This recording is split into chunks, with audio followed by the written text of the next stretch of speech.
Paris Paysanne went from being like this where to find farmers at your local market project to being like where to find the best products that you can. And that the scope of that went from like fruits and veg to coffee beans. This is the Modern Domestique podcast, where each episode focuses on a different aspect of modern home economics. It's all about exploring a way of life that enhances our community and environment from where it all begins, in the home.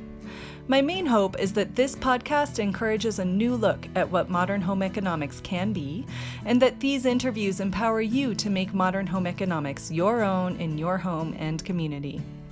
I'm Stacey Keating, and we're kicking off the second half of Season 3 with an interview with Emily Dilling of My Paris Market Cookbook and Paris Paysanne. Full disclosure, Emily and I have been friends since the mid-2000s. We first met when we both ended up working in the same bar in Paris. Both being from California and both loving the Paris life, we hit it off right away and were pretty much inseparable while we were both living in France. But our friendship is not the focus of today's interview. Emily has just released the second edition of her book, My Paris Market Cookbook, which is what we will be talking about in the interview. It's actually part cookbook and part guidebook to some of the best places in Paris. The guidebook focus is on places that feature seasonal, local, or sustainably sourced products. The cookbook focus is on simple but delicious French food that you can cook anywhere in the world. The second edition of this book hits shelves this month, so be sure to pick up your copy soon. Also, make sure to check out the blog post that goes along with this episode because Emily has shared a recipe from the new edition with us that you won't want to miss. A lot has happened in both of our lives since we first met at that crazy bar, and I'm so proud of everything that Emily has done since those early days in Paris, and I'm really excited to share today's interview with you.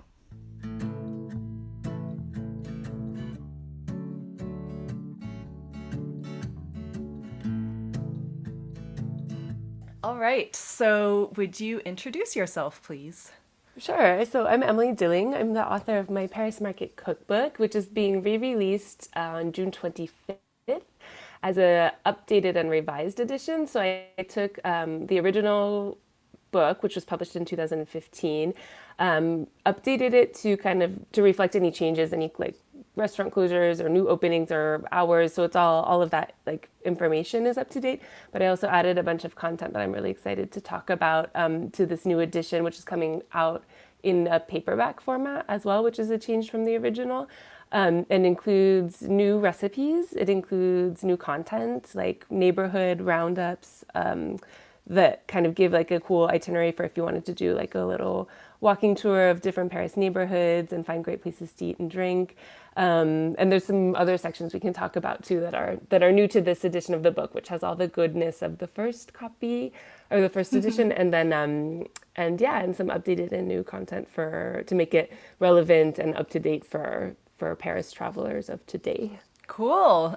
So for those who don't know you, they might be listening to this thinking like you're writing about Paris and yet you have an American accent. Can you talk about your background a little bit? Yeah, sure. I don't know how far back to go. I guess I'll make it quick. I am from California originally, and then I grew up in the Bay Area, and then I went and did my studies. I went to college in the Pacific Northwest. I was in Olympia at the Evergreen State College, and there I studied all kinds of things. And then my last year, I decided to study French, and so French brought me on a travel abroad experience with my class, and I stayed in a few different places in France and really fell in love with the country and also the language. And by the end of my studies, I felt like I wasn't done with that yet. So I graduated from college and I had this sort of basic grasp on French and a college degree that I didn't know what to do with. So I bought a ticket to Paris. And and the idea was to just stay as long as I could and to learn French and live among the French people and figure it out. So that was in 2005. And so, 14 years later, I'm still in France. I spent 10 years in Paris, and I did all kinds of odd jobs and really just like soaked up life in Paris. And and started getting interested in around 2010. I started getting interested in the Paris markets because I was starting to kind of recognize the differences between Paris markets and US farmers markets, realizing that like Paris markets are so amazing. There's so many of them. They're so frequent, and they're really like so neighborhood specific.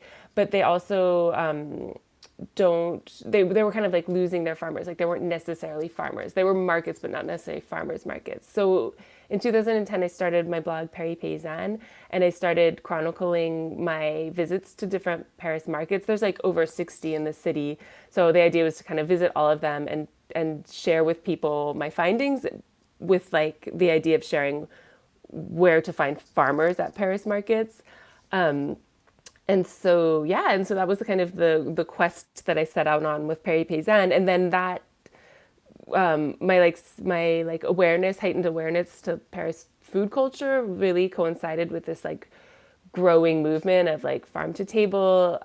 Like craft beer was really starting to be born. Like that's when the first like proper craft beer bars started opening up, and even like the like Brasserie de la Goutte d'Or, which was one of the first like inside Paris craft breweries, they opened around that time.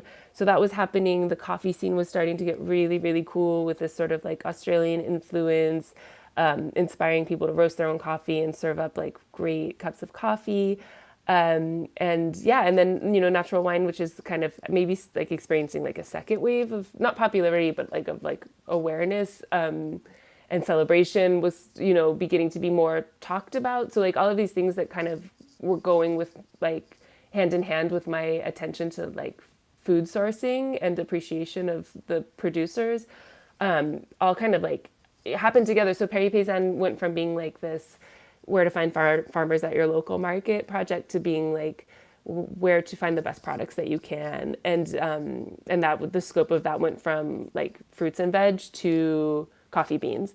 So I feel really lucky that like the people around me started making me aware of food sourcing and the importance of like paying attention to where your food comes from and supporting producers, and that coincided with this like larger movement that made that gave me such a wealth of avenues to explore and people to discover and meet with. Yeah, and the listeners might not know that we are actually BFFs. Way back. We do go way back to the early mid like, Paris days. Paris life is like you probably are thinking about. We soaked up a lot of things. We did soak up a lot of. But part of that soaking up, I think, for me brings up, like, when I talk to people about my time in France, because we were there for a lot of time together, a lot of people are like, oh, well, everything there is fresh anyways. Like, you don't have to think about, like, where things come from because everything comes from, like, farmers directly. And that's not necessarily true, because I remember when you first started, I think it was called Not at Carrefour back then. It was basically the idea was like, wait, I don't have to shop at these big box stores, which is something that does exist in France. So I think that it's really important what you're doing, because the misconception is everything in France is fresh, and that's not necessarily true. It's really easy to live in Paris and, like, not ever know where your food comes from and eat like an American.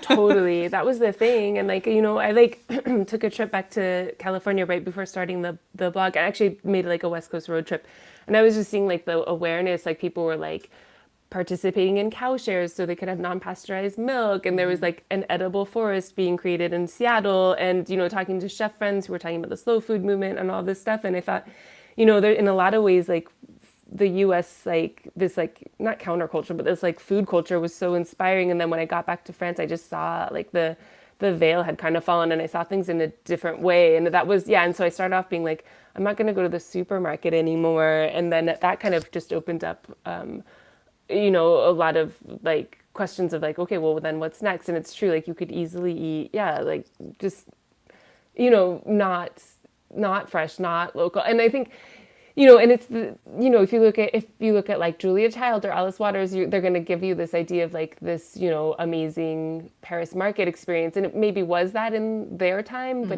but it's changed like a lot, and a lot of the food that you'll find is comes from Spain or comes from even farther. And, and it's wholesalers who have gone to either Rungis, like the big like wholesale food market, or, who just, are kind of like import food and sell it and resell it at the market. They're not the people who grew it. And I think, and also, in that same vein, like, a lot of the restaurants, there was a huge like kind of scandal a couple of years ago of people and like investigative journalism into like what actually happens in the kitchens at a lot of restaurants, especially ones that are in touristy areas. And it was like just a bunch of frozen food being reheated. And so yeah, I think that like France and Paris in particular is able to like rest on its laurels and its reputation, but I think it's important to check that. And I mean, and like really call out that like that sort of misconception that everything is going to be great in Paris, because you can really have a bad meal in Paris if you don't do the research, and that's a shame, because I don't think anyone should come to a city where there are so many options for good eating and have a disappointing food or wine experience. Right. And I think you're right that a lot of those things, like those disappointing meals, do happen closer to the big tourist attractions. For sure. But like in your walking tour book, like, you talk about like, hey, this is close to the Louvre. So instead of just hitting up this random brasserie that you don't know anything about and could be hit or miss, how about you like take a little further walk or, explore this neighborhood a little and try out this like bar that I have, like vetted for you. For sure.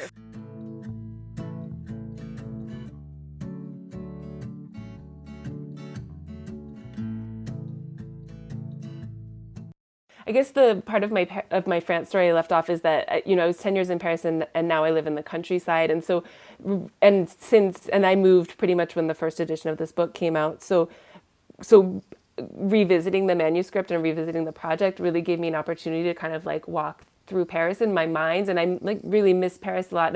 And those neighborhood roundups are just me like after having gone back and visiting those neighborhoods and adding new addresses, obviously, like me just taking a mental wander through Paris and being like, this is where I would stop, So these are like, so I definitely chose neighborhoods that like that are very rich with places like the 11th. You can't throw a stone without finding like craft coffee, natural wine, or like a cool like restaurant to visit. But even thinking about like central Paris, I did a roundup of central Paris, and the places are a little bit fewer and farther between, but these are all places that I would stop after visiting the Louvre, after going to the Luxembourg Gardens, after going to like the Pantheon or that sort of area, or Odeon, like that's very central Paris area, which is also evolving. I think like the left bank took a little bit of time to like show up because for various reasons that aren't super important to get into, but now there are more things popping up. And so I didn't want I didn't want the book to just be catered to people who are getting an Airbnb in the 11th arrondissement and already have their,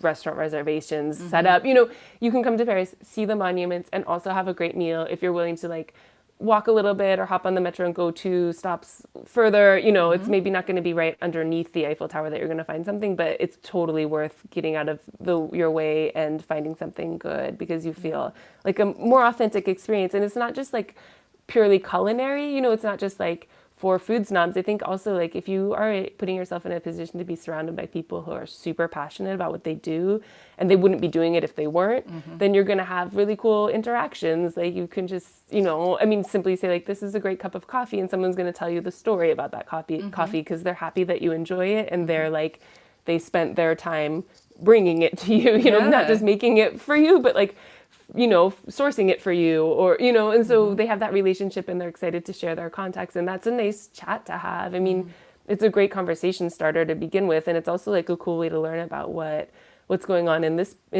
part of the world. So I think that's another way is like, the memories you take back from a trip aren't like necessarily physical souvenirs. They really are like memories, and I think a conversation with someone from a different culture is super enriching. And like I think you're really like setting yourself up to win if you go to a place where people are like excited about sharing stories, and that's the case for I would say every address that I included in the book. Yeah, and I think excited about sharing feelings and and like excited about the movement that's happening around them too. So as a tourist in Paris, it would be not only exciting to try someplace where something is like super passionately like sourced and cared about, but also that person might have some other recommendations like, hey, if you walk around the block, this new place just opened up, or like, have you tried this place yet, or whatever. For sure, for sure. And I think also like that's a cool thing about these like nascent, I may say nascent, it's been almost 10 years, but like for a lot of the like craft beer scene and things like that, but still it's like they're still in that like that stage where everyone's supporting everyone because everyone just wants people to have good beer, good coffee, they're like, the more of us there are, the better it is for everyone, and like, so yeah, I think people are happy to like, to yeah, like you said, like give a suggestion of where else to go if it's, and also to talk up the movement, the people who they respect in the movement. And it's a great starting point. And like, that's another thing too, I would suggest is like, definitely, like I really love all the places I included in this book, but it can't be exhaustive because I'm sure there's like little hidden spots in the 12th arrondissement that I don't know about, and that you might discover. And that's another thing I think that's so cool about Paris. It's so full of hidden treasures, and so walking around and finding a little like and finding a little spot. I mean, there's even some places that that are just totally under the radar, and that's what locals will point you towards, and you just need to be able to talk to locals to do that. And I don't think you're going to have that as easily in like a cafe near the Eiffel Tower. I think it's definitely worth your while to go and seek out these people and places so that they can kind of like get you going on your like on your scavenger hunt of Paris. For sure. And some of my, when I first moved to Paris before I met you, Emily, Was there ever a there time? was a time. It was very brief, but there was a time. When I first moved to Paris, I didn't speak any French and I didn't know anyone yet. And so I was just like, I would just pick a stop on the metro to get off of and just walk. And those are some of my favorite memories was just exploring a neighborhood and like happening upon a little boutique or a little cafe or a little, whatever, bookstore. And, like remembering like, oh, this is the place that I first learned how to say black bean or whatever, like those little memories of just exploring on your own because you kind of can't go wrong. Yeah, for sure. I mean, it's such a magical city and every neighborhood has like its little charms and it's different, like it's different vibes and I think also like letting yourself explore that way really like hones your observation skills. And I think like that's something that I wanted to do with the book was also like to make it in a way like sensitize people to signs and like signifiers of quality. So like I gave some ideas about like things like keywords or visuals you can look for in a market to identify a farmer, but I also kind of included bits about like what is natural wine and just to kind of, because I think a big difference between the first edition of the book and the second one is the first edition was really about like finding these places, and the second edition is kind of like how to like sort through and find what is truly representative of these movements, if that makes sense. Like at first it was like, okay, these are the places you can go to get craft beer and natural wine, and now it's like, okay, there's a lot of people who say that they have craft beer or natural wine, but are they co-opting the movement or are they really like progressing the movement? And so I think, knowing some key terms, like knowing like what to look for in natural wine, or like how to tell if, if the person who's put together this wine list is like knows who they're buying from or just kind of bought some stuff that has like an organic certification sticker on it, or it's craft beer because it's not Kronenberg. Do you know, like there's a difference, right? So also being like, okay, now we've got tons of selections because a lot of people have hopped on the movement and a lot of people have joined the movement.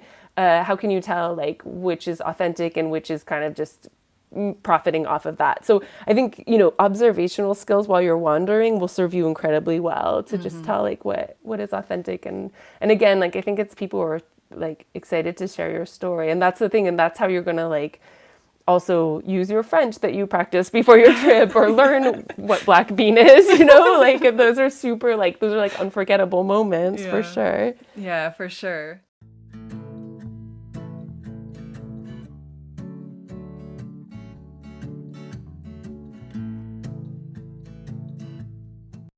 So I know you have this in the book, but briefly for the listeners, what exactly is natural wine? Because you've mentioned that a few times, and I know that I get that question a lot. So if you could explain that. Yeah, please. cool.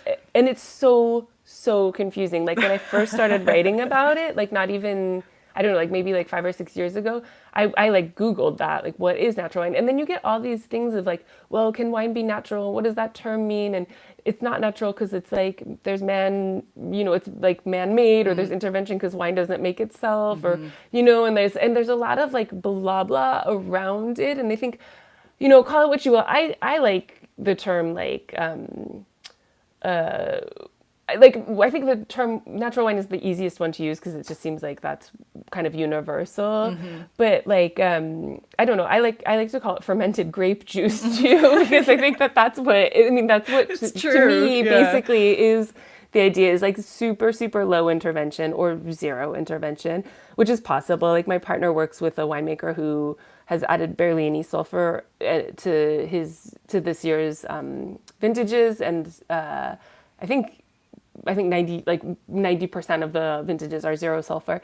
And we know a lot of winemakers who work in that way, and then a lot who work in just a very super, super low intervention.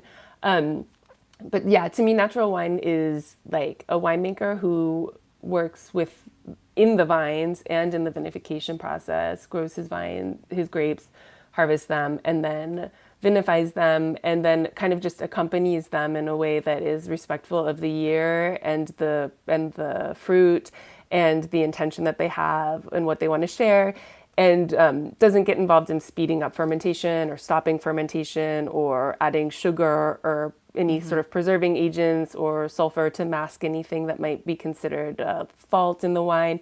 Just kind of like let the fruit express itself through fermentation, which is like which is a very like pure way of winemaking.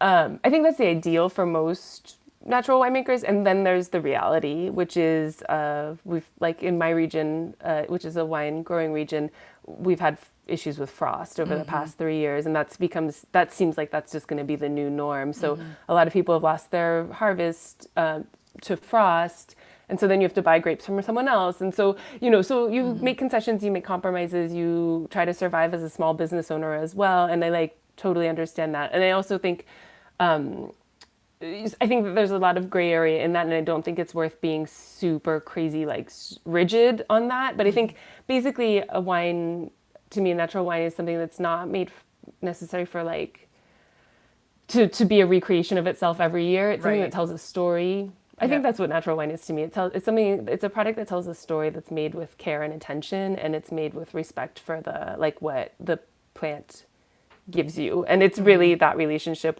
between the winemaker and that primary product, and how they can make that an expression of their story, the grape story, the year's story, and the land's story. Yeah. So like for me, if someone were to pick up, say, a Sutter Home bottle of like rosé or whatever, it's going to taste the same every year, no matter what. Whereas natural wine, to me, you can really taste the earth and the air and, like everything that was going on that year. So every year is going to be totally different. And sometimes it's like, I don't know, a winemaker might have an accidental bubbly wine one year or something, which is really fun to try. Yeah, totally. And I think it allows for that freedom of expression, which is super important and very not capitalistic. Like it's very like, okay, this is what either this is what happened to me this year, and this is how I can, what I can do to deal with maybe like a super rainy year, or not that much sunshine, or the grapes aren't as ripe as I thought, or but it's also like a living thing, I'm in California now, and I flew home with my partner made some Pinot Donis this year, and I flew home with a bottle of that, and it's just like it's sitting in a corner, like I'm jet lagged, the wine is jet lagged, like we're like figuring out how to like be on this time zone, and as soon as I'm feeling better, I think the wine will be, and I'll uncork that and we'll share it. But I'm like, it's a living, like I don't want to say volatile because that's like a kind of a word we use for a fault in the wine, but it's like this like dynamic thing that has a life of its own, that's like adapting to living in a bottle after being with its friends in a big coupe, like in a big barrel. And and I think that's the thing too, is like you're really like there's energy in that, there's life in that, and I think once you start drugging it or like adding things to it, you're killing something about the magic that is this like really potent and lovely drink, like this elixir. So So yeah, that's what I think. Yeah, that's why I love to taste something and just really feel the like personality of the winemaker, the place that it comes from, the like energy that was put into the grapes and the energy that they want to give back to you. And Yeah. yeah, and it's just And fun. And the it's also it's just fun to it's for me it's so fun to drink, you know, and your head doesn't hurt the next day and right. it's and everything is just it's just a discovery all the time and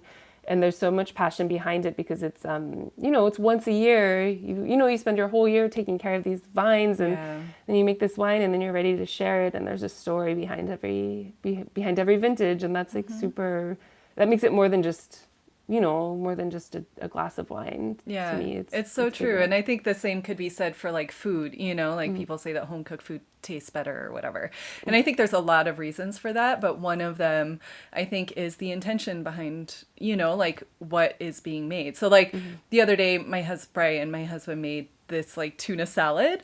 And so we had some extra in the fridge and yesterday he was leaving to go to a training and I was like, "Hey, do you want me to make you a sandwich?" And he was like, "Yeah." So I made him a sandwich. He texted me later and was like, "Oh, the sandwich was so good. Thank you." And I was like, "Well, you made it. I just put it in bread and gave it to you," you know? And he was like, "No, but it tastes different when someone else makes it." And I think that it's the intention and like the love and, you know, whatever that goes into it without you even realizing it sometimes. And I think that with, you know, natural wine too and things like that, you can really feel that and taste it. Yeah, I fully agree with that. That's a super great example too, your sandwich example. Like it's true how it just changes that. I mean, there's technique obviously, but there's something extra. There's something that else than that that's a Yeah. little bit harder to like pinpoint, but Yep. there. Yeah, for Yeah, for sure. sure. Yeah. So we've talked about this a little bit, but what are the big differences between the first edition and the second edition of the book? So yeah, I think I think actually I'm just realizing it now. I think the fact that I left the city. I'm not that far, and I definitely am visiting and go up there a lot and still have community there. But I think the fact that I left made me really think about how to visit Paris. I guess because now when I go, it's more as a visitor in a way, and so that's where I had the idea to include the neighborhood roundup. So I chose 4 different neighborhoods. And they're like I chose central Paris, like I mentioned. I chose the other side of Montmartre, so there's like a whole part of the 18th arrondissement that isn't Sacré-Cœur or you know Abbesse, Montmartre, and all of that. I chose like 2 streets really in the 11th arrondissement that kind of intersect, and that's a nice little that make up this kind of neighborhood. And just those 2 streets are just so full of stuff. So places. And then I chose the Marché d'Aligue Bastille area because there's so many great spots there and like all and I wanted them all to represent a range between like a morning visit with you know coffee and croissant or and a market visit or you know if you were in the afternoon like where could you get lunch or where could you go for an apéro, where could you get dinner, and so that I think you know I just didn't even think to include in the first edition, and I'm so happy that it's now become part of the book because I think that's an easy way to kind of be like, okay, I'm going to be in this area, where can I stop? And at any point in the day there's like a place that you can pop into. So that's new. When I started the like after the book was published, the first edition, I started a podcast. And when I started doing that, the Paris Paysanne podcast, I was interviewing all these people who were kind of like movers and shakers in the Paris food scene. And I realized like unintentionally, like they were pretty much all women. Like, and I was just like, wow, there's so many just amazing ladies doing great stuff in the city. And I was just so grateful that I had the podcast just as an excuse to reach out to them. And I was having great conversations and like, in all over, like a woman who makes vegan cheese in Paris, like, you know, bakers and coffee people and beer brewers and like, and so I realized like, God, these women like deserve to be like, you know, recognized for what they're doing. So I included a section on women in the Paris food and drink scene that was just like so easy to write because there's so many awesome women. Business owners and chefs in Paris. That's new. There's some new recipes that I'm happy to share. Again, like all in the same sort of vein of like super simple, like not tons of ingredients. You don't need a bunch of technique. Like I'm like a home cook. I just wanted to put recipes that I would make. So I have like a nice like 1-pot lentils and sausage recipe. Like saucisse lentille is a super popular, hearty like French recipe that we often do during harvest time, because it's something you can like put on the table and feed a bunch of hungry harvesters. So there's some nice like family style recipes that I've added.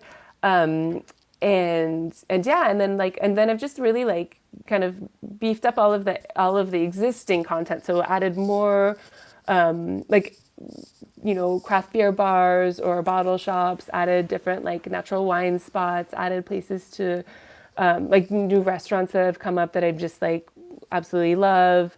And then I also have some nice contributions. So I have like my friend Amanda, who opened a donut shop in Paris called Bone Shaker. She's an amazing lady, and she contributed a recipe to the book. It's her pumpkin donut. So I think we're gonna do a little event in Paris in September with that, when it's like starts to be pumpkin season, and we'll have and so yeah, so it was nice to collaborate with local like food people, and then also just like expand and add to what was already there. Yeah.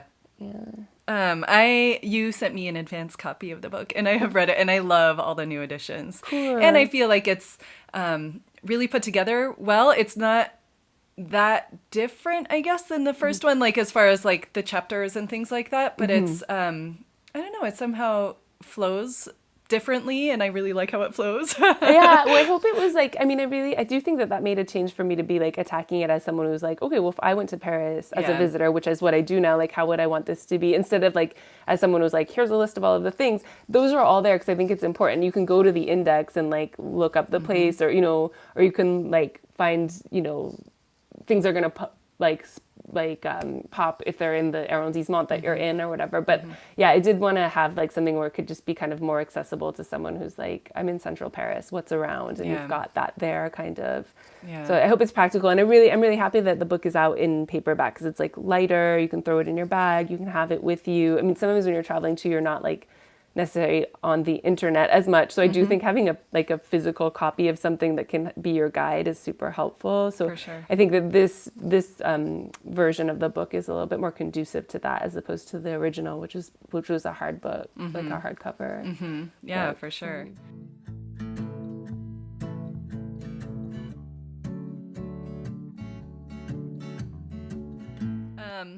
What, kind of just as a side note, what are some of your favorite things about Paris? Oh, God. Where do I put you on the spot? Well, it's the place where we met. Heart eyes.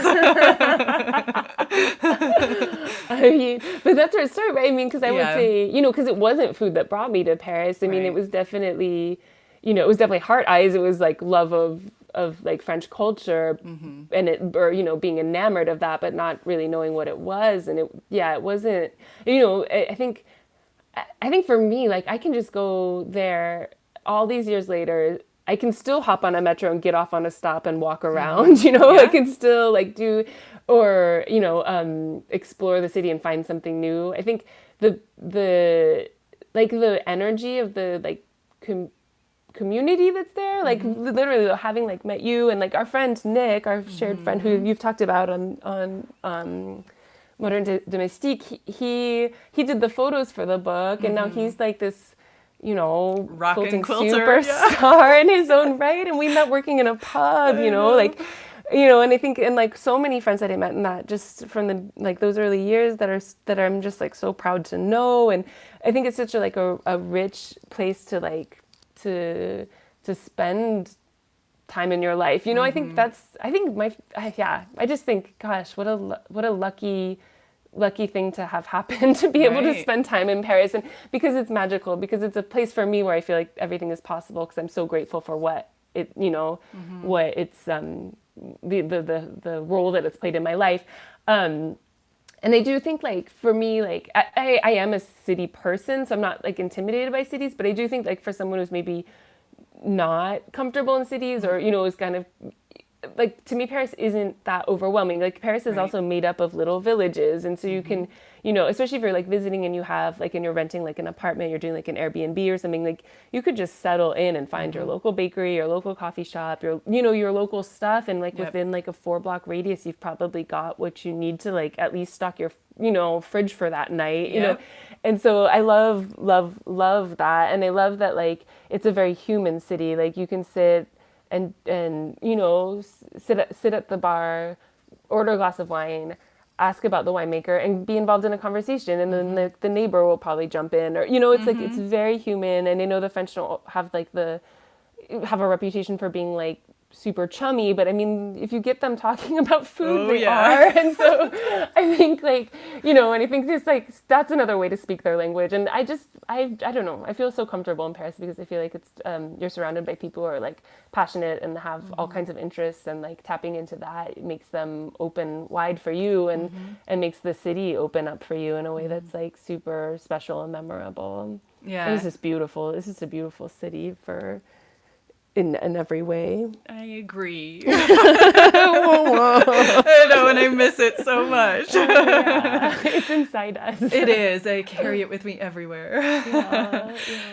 So kind of in closing, I suppose one of the last questions I want to ask is, do you have any advice for tourists going to Paris or France? Like, not necessarily like where to go or what to see, but like how to be there, I guess, other than talking to the locals? Yeah, I would say, first of all, like, if you need it, like, I'm just going to put it out there, you have my total encouragement and validation of, like, making an itinerary that's based on eating and drinking. Like, don't feel bad about it. Like, I feel like a lot of times I have family come visit and then they're like, all we do is eat and drink. I'm like, well, I mean, that's what we do here, and then we'll go for a walk in between or something. Yeah. But, like, there's just no shame in that to me. Like, I think, and like I said, not just because, like, not like stuffing yourself or whatever, but because I think that's like a really great way to see the city and discover it and talk to people. So I would say, like, do not feel bad about that. I would also say, keep in mind that sometimes you have to stay on the schedule for that too. Like, and also, think about even reserving now, because some of these places are like get busy. So think about actually planning that itinerary, not just having it in your mind, but actually like putting it, confirming that with the other, with the restaurants and stuff. And also like, France has like those strict meal times of like, this is lunchtime, this is dinner time. Yeah. So plan around that if you want to like hit a bunch of good places. Yeah. Dinner at 5:30 is not possible. Totally. And like lunch at 4:30 isn't either. Yeah. So that's just how it is. So I would say definitely like think about your food plans before coming and don't hesitate to really concentrate on that aspect of your visit. I'd say also like use I don't know, I think like as much as like going to like a restaurant or a bar or something is like a cultural experience, I would say like even if you're not planning on cooking, like go visit a market. I think it's super fun to just people watch there. And like I said, there's so many markets in Paris, like every neighborhood, like again, within your 4-block radius of your Airbnb, there's probably a market that's open on Thursday mornings. Like just go there and walk around. You'll hear people speaking, you'll see interactions, you'll just see like what people are shopping for. You can talk to people if you're feeling comfortable with that. You can like, even just use your bonjour and have like a little smile. Like you can kind of get into like local culture by doing that. And I think that's like that's like a super fun experience to have, because it's like lively and it's locals and it's, and it's a time where people are dedicated to like shopping for what they're going to like make for dinner that night, or that, how they're doing their grocery shopping for the week or whatever. So I think that's cool. And oftentimes like that area where there's a market is kind of a central spot for that neighborhood. So maybe the coffee shop that's, you're going to find like, that's like kind of the epicenter of like that little neighborhood. So that's a good spot to know usually. And I would say like visiting Paris through the filter of like food, wine, is a really great way to discover what Paris has to offer. For sure. I agree. Cool. Well, merci beaucoup, Emily, for taking the time. Thank you. I'll have all the links for everything in the show notes, and I'll have a little post up on the blog too. Maybe I'll throw in an old school picture of you and I for the for the listeners too. Please surprise me. One that's not too embarrassing, I promise. All right. Thanks, Emily. Love you a lot. Love you too, C. Thank you so much. Thanks so much for tuning in to this episode of the Modern Domestique podcast, and a big thanks to Emily for the conversation today. I have links to the things we talked about in the show notes, and make sure to check out the blog post that goes along with this episode for more information, that cool recipe I mentioned, and links to everything as well. Up next in season 3 is an interview with my local credit union. I put it off because Emily's book is on sale on Amazon right now and I didn't want you to miss it. So I kind of slid her in there, but next up is that credit union. So make sure to sign up to this podcast in your favorite podcast app so you don't miss an episode. And if you like this episode, please take the time to tell a friend or leave a rating or a review in the podcast app of your choice so that other people can find this podcast too. It really does make a difference to help others find this podcast. And as always, I'd love to hear about your takeaways from today's episode or if you make Emily's recipe, so please make sure to stay in touch on the website, Facebook, or Instagram. Thanks again for tuning in and have a very modern domestique day.